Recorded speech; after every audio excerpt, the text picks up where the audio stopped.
I'm from Tokyo, Japan. I came to Australia when I was 16 and lived in Perth for 8 years, and now lived in Melbourne, also lived in Amsterdam, but yeah, I am pure Japanese. Apparently my parents said that I used to always sing and whatever it is, and I find a platform and I got the stick and I start singing, which I have no recollection of, but I always liked singing, obviously. I didn't really think that artistic career or music career was going to be my thing. I came from very strict upper class family, and I didn't think I would be allowed to do anything of that degree. The singing, I started taking singing lessons. I met the singing teacher from my school, and I really loved her because she had the biggest smile, and I did like any style of singing. When I went to university, I was good at science and mathematics, so I chose science engineering. Didn't know what I wanted to study, so I just followed the faculty my favorite boy went.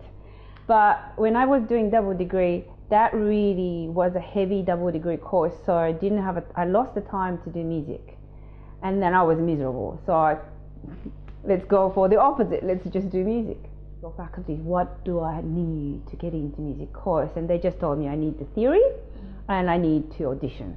So I just took a half year off from double degree, and I just bought the theory books. And basically self-taught, and then I just did the audition. So I got into music, at the WAPA. That's when I got into, and then halfway through there, I wasn't really happy at the WAPA. I really wanted to have a different teacher, so I auditioned to Conservatorium in Melbourne, and I really wanted to study with Merlin Quaife, and I could help her, and that's how I came to Melbourne. And then I finished my Bachelor and Master's degree, but still my voice was not fully mature. I still had a lot of technical difficulties. And then I won a scholarship to study Master's degree, and but I think I won like 5 different scholarships that time, so I still had like a lot of money left. And when I finished my Master's degree, I thought, what are you going to do with a music degree? It's like a bit lost in the air.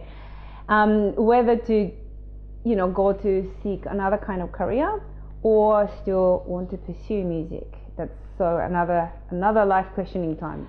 So karate came along, and I went to this club at UWA, and this was taught by a Japanese man. He was very friendly, and then I felt like I'm studying classical music, which is a Western culture. I'm living in Australia, which is predominantly Western culture.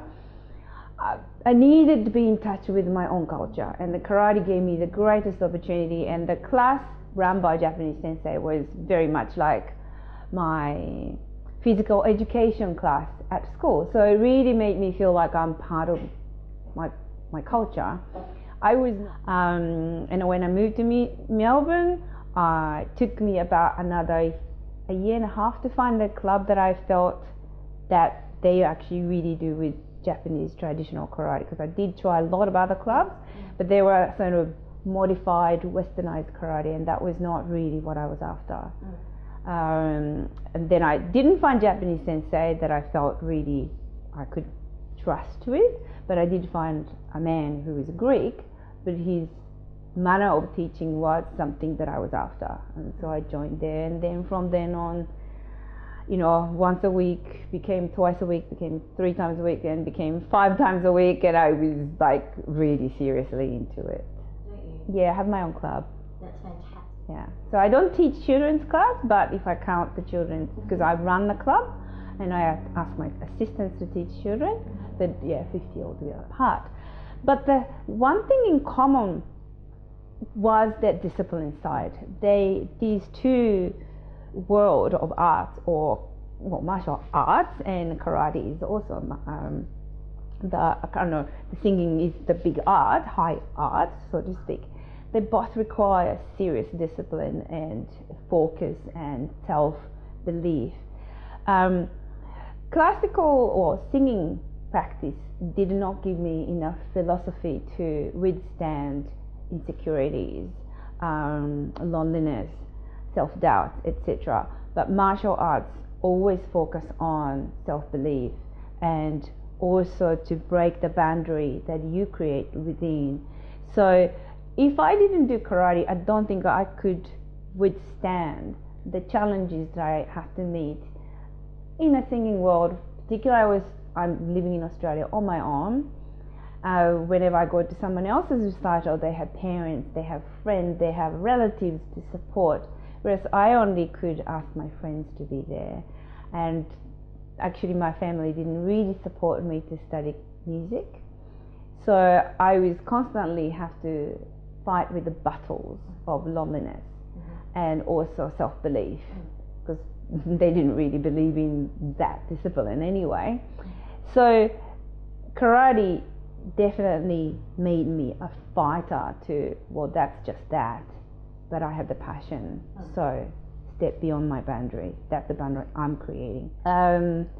Whatever karate teaches to this level, something like you want to create a power and speed through instability, rather than, if you're a beginner, you have to learn the form and execute power from quite a rigid form. But once you get to the level you reach, everything to do with using the timing and instability and the breath and to being true to yourself. And that's absolutely the same as any arts, but definitely with singing. So you can even use the insecurity and self-doubt in the voice when you can use that, and that's exactly the same as martial arts. So now I feel like I'm totally together with lots of colors, and that really is exciting, and I love it. Or singing, yeah. So I went to an art seminar, and then I'm always, because I'm highly classically trained, but I have to teach students of contemporary discipline, and they're also curious to be able to sing any genres. And then when I met Tim, he was one of the presentators of that day, and I think that's how I met him. And his short class, it was like an hour or something, made a lot of sense. And then also I knew just like so much curiosity. I had been taking a lot of contemporary musical theatre lessons whenever there was an opportunity for teachers to learn. But when I met Tim, there was a lot of things that kind of made sense more than before. But also just basically I got the brochure about Vocal Alchemy summer course. That's right, Broadway voice. I've attended many voice seminars in Europe. Particularly, some of the courses are stunning, in a beautiful church with beautiful acoustics, made me sing so much better with very influential European teachers, etc. But whenever I was in a classical discipline, there was just something about it that I always felt a little bit intimidated by. When I did a Broadway course, I was expecting perhaps more the same, because most of them are musical theatre auditionees. They want aspiring young singers who want to be musical theatre stars. And then I'm much older. And so there were some teachers, but I thought I might not fit in with all these young people. I felt the opposite. I felt like I know what this is about. I just felt free, and I felt I fit in. That was really, not that I wanted to be a Broadway singer, but just the contents of different sound and just freeing up the, being true to your feelings and emotions, and then that sound comes out. That's very different from classical music. It's like there is a certain fixed style that you have to not necessarily modify, but you have to express yourself through the certain box. That's a classical style. I don't have the ownership for this. Whereas when I did the Broadway singing, of course I don't know some of the Broadway songs and etc. So I'm just screaming out the sound, but the feeling came from me. And you know, I felt like this guy makes me sing. Like I'm allowed to sing. That's what I felt. Like it makes me even teary. Like there was so much heart. When I joined WAPA Conservatory, when I sang, I remember, I think it was Vedrai Carino from Mozart, and like people were moved by my performance, but it was not Mozart. The style I performed was a bit too me. And so I have to learn to stylize myself to fit into classical singing, movements, performance, and passion-wise, and voice, and Italian accents, etc. Italian accents is not too hard for Japanese, but there is something stylized that I have to learn. That's 8 years ago now, so I know what it is now, but that time I didn't. But I knew that I had so much more. And when I met Tim, this is the first time I'm allowed to be like, what I've got is a positive thing, and I am allowed to be unique. I didn't get the answer straight away, but somehow I just felt there's like this dark clouds was covering me, and like I met someone who I can click in a deep level that just I was always looking for. I never stopped looking. A lot of times I cried to, is this for me? Shall I give in? Shall I give in? Every time I felt like giving in, I ended up feeling, no, I'm not going to give in. But I always constantly feeling, this is not what I want to do. I mean, no, this is partly what I want to do, but I haven't found the world I belong. Well, sometimes I did quit for some period of time, well, very short period actually, or sometimes I'm happy not singing for quite some time. But I can never quit. Every time I actually felt like, or just, okay, let's just do karate or something like that. If I actually not in touch with myself, I didn't feel right. And I just knew that there's something, like, I just haven't found my right platform. And then, as I said, I met Tim, who started to, I can't remember which lesson I had, but he said, you're unique. You're really unique. You've got something unique, and even your English has strange, just Japanese accents, but I still love that. Sometimes I can correct it, but I don't want to, kind of thing. Whereas like when I was at uni, I was corrected one word for 60 minutes of just one particular pronunciation for 1 hour, and I felt like crazy. Or either German, could be English, could be French, just like, and like,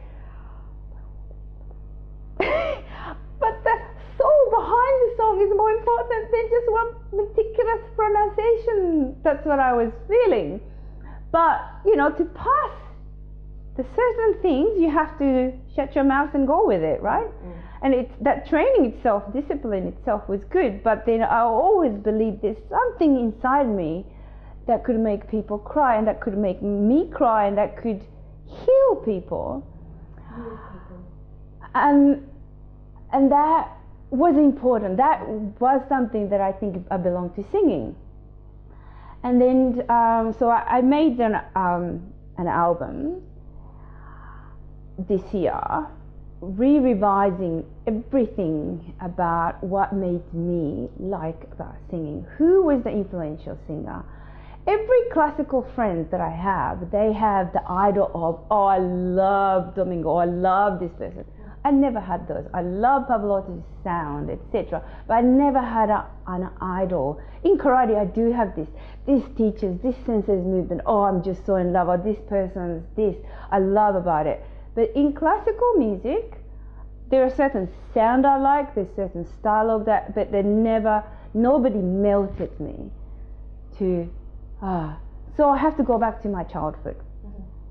And then there was one singer I liked, and then I just YouTubed her old films, and I just realized I can sing every single songs of her, because I used to sing her songs all the time, and her performance was so touching. And even I was only 10, and it's all talking about like loss of love, and you feel like dying or whatever it is.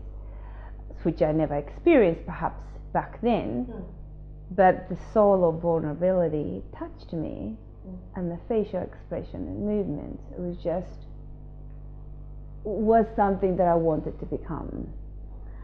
And so I started to listen to other singers of that time as well. And then a lot of songs started to come to me, and they're like, I want to sing this, I want to sing that, I want to sing. They're just miles of like lists of the songs that I wanted to sing. And then I can sing in Japanese as well. And I went to this record company. They were looking for the singers, and then I sang for them, and they loved my voice and said, are you going to translate in English, or are you going to write something similar in English? And I said, no, I want to sing in Japanese, because that really is my language. And like, you know, there are so many beautiful French tunes that people listen to, or other foreign songs listen to. They don't have a clue what it's about, but you get the soul of the song. So I thought, I'm going to sing in Japanese. Actually, basically, I've got low budget. And what I am is that I'm not a pop singer, I'm not a musical theatre singer, I'm not this, but I'm everything. So I thought, I want to have the samples of every single sound so that I can promote myself. So I chose one typical, and also wanted to promote this to the people who are not familiar with J-pop, who are not familiar with opera, who are not familiar with lieder, art songs, etc., so that they can hear me in a different setting. So I only had 2 hours to budget, so I chose one opera, one lieder, one J-pop, and 2 enka, which is one specific style of Japanese folk singing, plus like post-war half children's song, half folk song, so that I'll have a sample of these genres. And then I just sang one after another in 2 hours. And then I was going to release as a singles. But when I came back home and listened to it one after another, it made sense. It just like, it was good as an album. It was like one after another, and it just like, it did flow. One requires the high voice to, which is a low range, which you never use in classical singing, because we don't have microphone, and it's just gonna be killed by orchestra sound. But just very vulnerable and kind of sexy as well. And it just made sense. It really just made sense. And it actually, like, this is actually me, that I do everything, and then that's really me. And I didn't have, so I decided to release it as an album. And then I asked my friend, oh, what do you think of the title of this? And then they were listening. One was a script writer, one was a director. And then they came up to me, Natsuko, this is you. This is just Natsuko. Why don't you call the album Natsuko? And I was like, yeah, actually that makes sense. And you can get it on iTunes, yes? Yeah, yes. And is that's the only place you can get it? No, Spotify. Okay, Spotify, iTunes. Yes, and probably later it'll come. Always Amazon's come a little bit later, but definitely those 2 spots, iTunes and Spotify.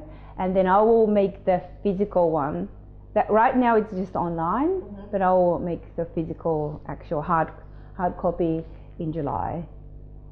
But I couldn't find the platform to fit in, which means I have to find my own way. And like, it's also like basically meeting with Tim. He himself perhaps didn't tell me this, but he gave me the courage, or just the fact that I met someone like Tim gave me the courage to, even Tim is sort of not a typical singing teacher. He doesn't fit in, but he's successful. And I thought that really, like, I gotta just do it. And also like karate and singing, rather than having me as a karateka and me as a singer, separate world, why don't I combine?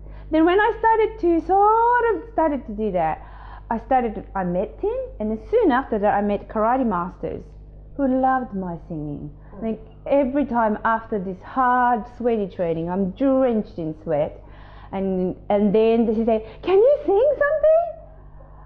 And then his smile was just so pure. "I just love your voice."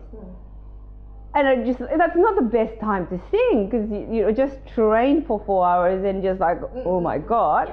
But this person so wanted to hear me. So I didn't care about forgetting the lyrics and this, and I just made it up as I went along. And he was in tears. And all of his disciples were like, and I thought, okay, in terms of classical singing, you kind of after perfection and perfect high notes and perfect words and perfect articulation, la la la. No, I can still move people when I'm in utterly most drenched, wrecked condition. Absolutely. And this is all about that. But the ultimate thing is inside me as a human being who's got a vulnerable heart, and that can heal people and I can heal myself. Then it's only, you've got nothing to lose. So, singing advice. The best word I received was that you're unique. The best advice also, another thing, whatever the insecurity you got can be your friend. Those are the most powerful friends. Actually, you can, because that makes you you, or makes me me.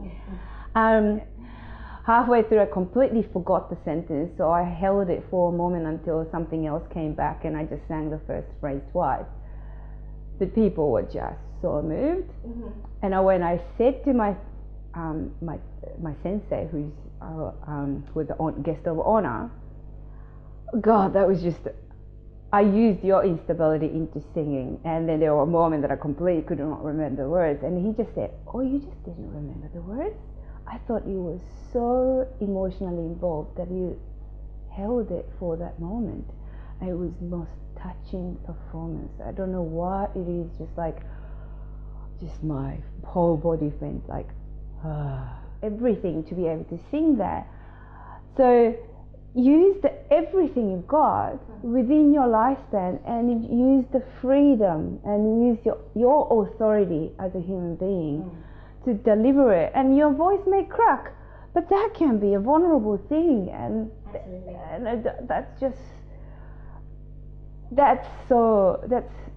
then you're ready.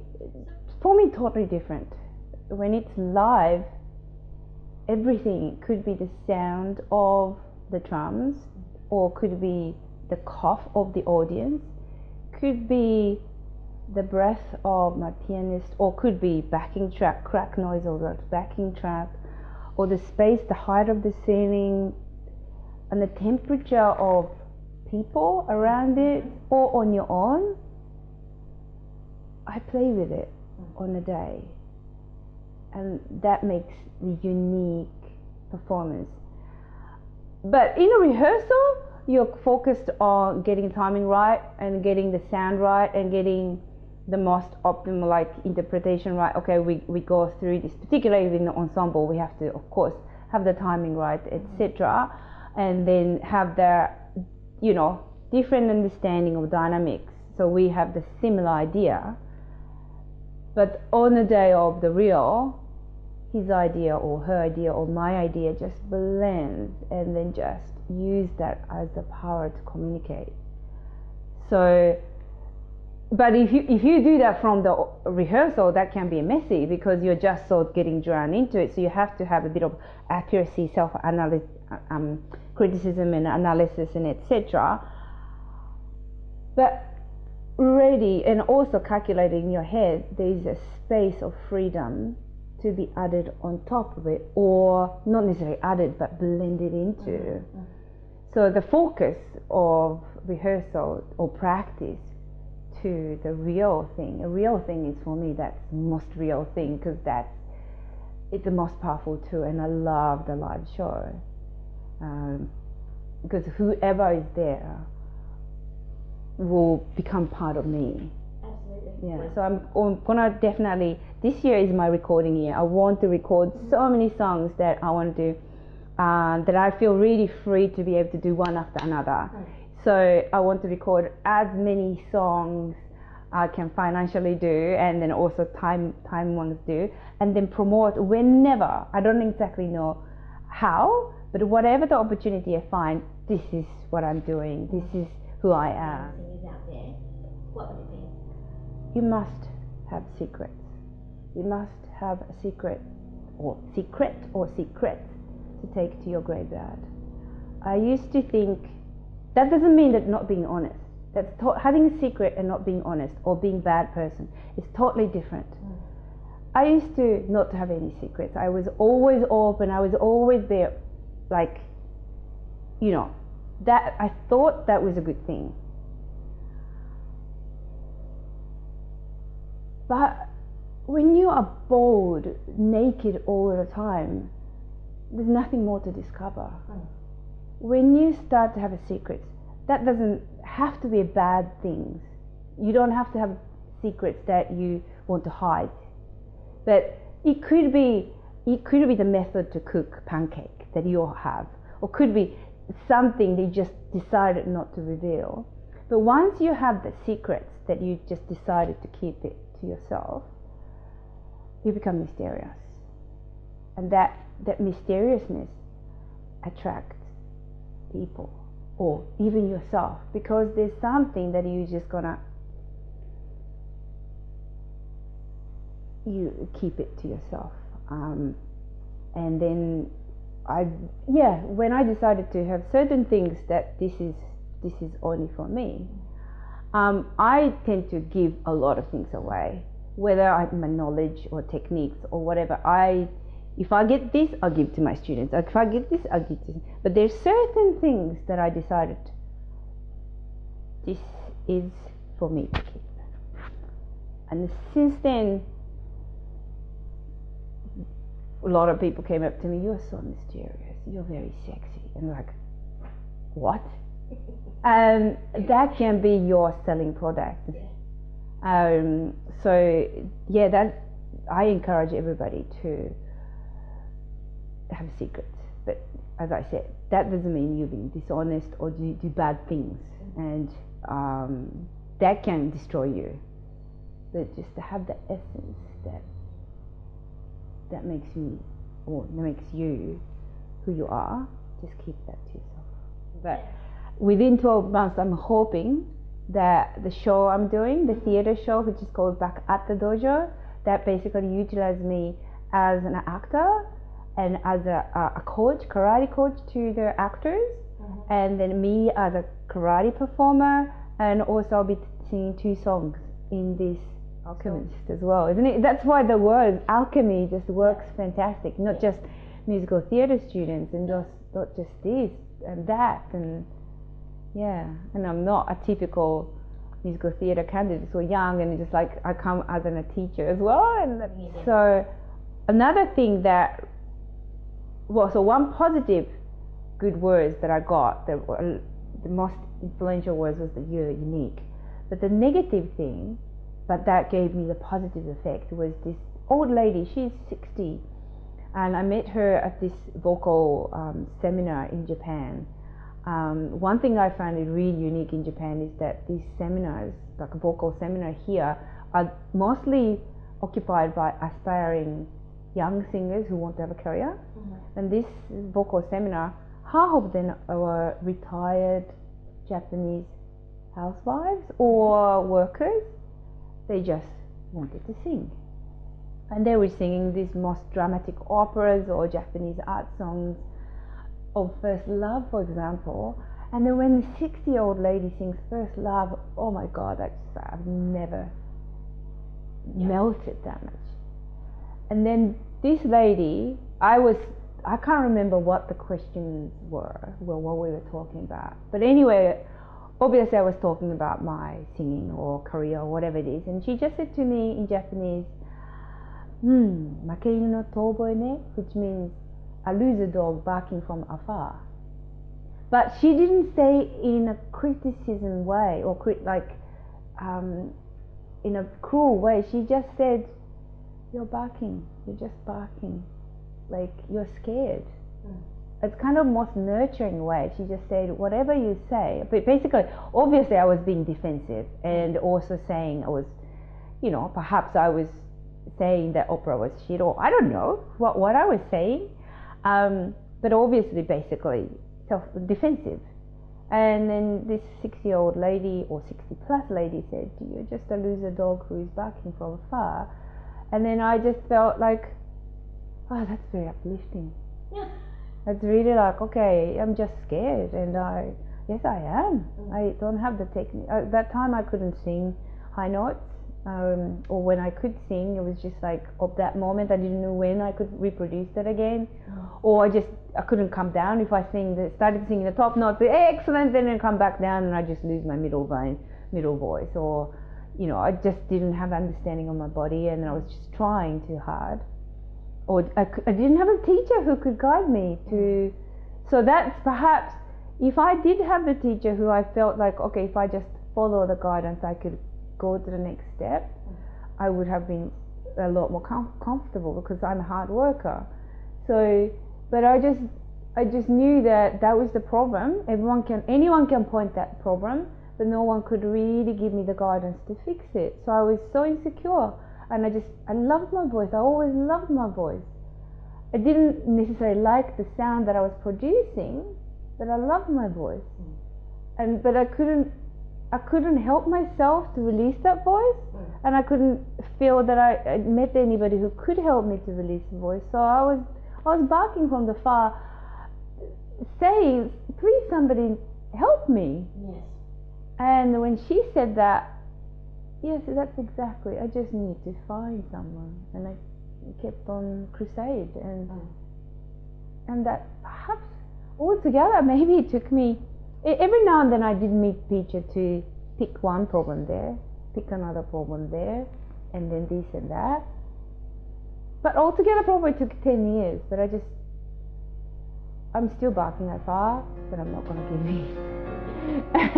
That was, yeah. It did free me. Yeah. And that was a good advice, a good Really sum you up, and it's so sweet. It's great. Alright, well, we're going to leave it there. Thank you so much. Bye.